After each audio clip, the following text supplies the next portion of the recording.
bắn hơn 15 phút rồi đó.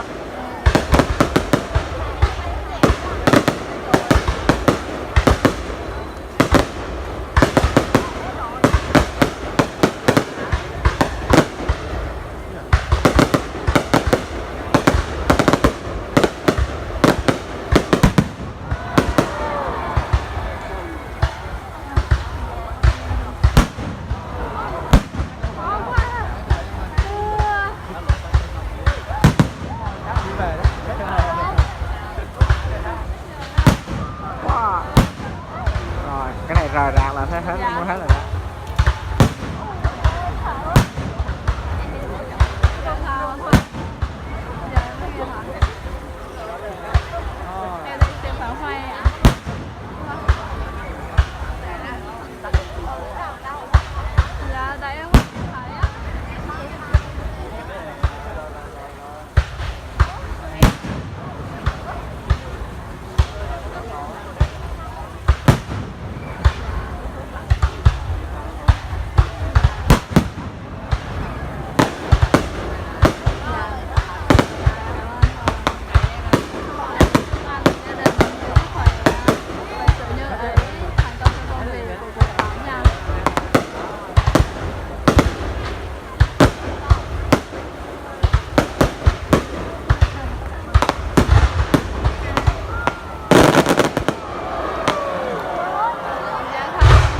Phát cuối còn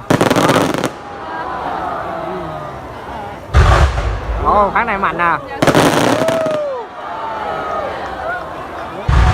Đúa hả?